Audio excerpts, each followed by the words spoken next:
Ribeiro-Addy. Thank you very much, Ms Bardell. It's a pleasure to serve under your chairship today. I want to start, as everyone else has, by congratulating my honourable friend, the member for Leeds East, for securing this very, very important debate. And just to start as well by saying that the NHS is undoubtedly the pride and joy of British society, and very few could argue against the claim that it's our nation's greatest creation, which is why we should thank the thousands of NHS staff who put their lives on the line throughout this pandemic every single chance that we get.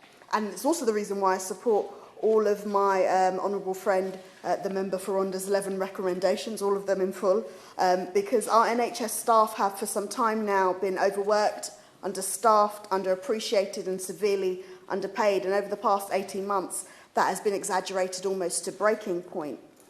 From a dangerous shortage of ventilators and PPE and general issues of overcrowding, it's clear that the NHS was bled dry long before the pandemic began. And at a time where the nation relied on the NHS so heavily, we began to see the true effects that a gruelling combination of conservative austerity and privatisation has had. Now, after the sham that was track and trace and all those private contracts throughout the pandemic, you would have thought it would have been even clearer that the privatisation of the NHS was wrong in any sort of form, and you would have thought that a government that generally cares about the success of our NHS would halt any further attempts at privatisation. But it's strikingly obvious that this government does not. It's also clear that this government deliberately continues to mislead the public, because every time we discuss this issue, they make claims about the fact that the NHS is not being privatised in any way. But during the pandemic, the government allowed the sell-off of 49 GP surgeries to US healthcare insurance giant Centene, all by stealth. 20 of these are in South London and include 3 Streatham GPs, the Edith Cavell Surgery, the Streatham High Practice and the Streatham Place Surgery.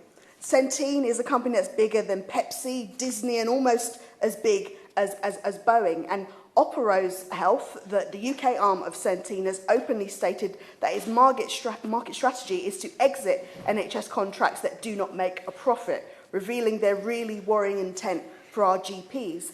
I fear the impact that this will have on my constituents and others across the country who've had their local surgeries taken over by this profit-hungry health insurance giant that is already being taken to court for poorly treating patients in the US.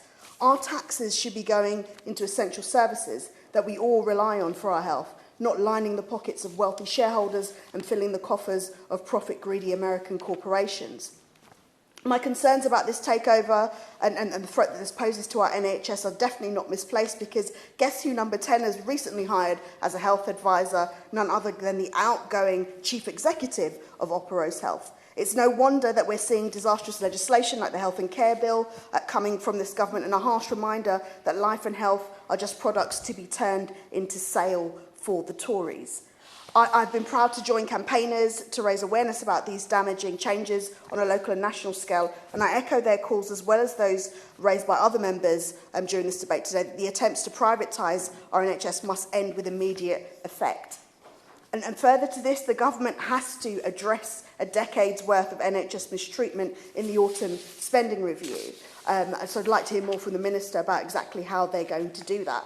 The government must commit to proper investment in the NHS and a 15% pay increase for hard-working NHS staff. I'll say again, a 15% pay increase for hard-working NHS staff, because that is exactly what they deserve. And I end with NHS staff because they are what make the NHS. Clapping is clearly not enough. Empty rhetoric is not enough. And we need meaningful action from this government if we're going to secure the future of our NHS publicly owned and free at the point of use. Thank you.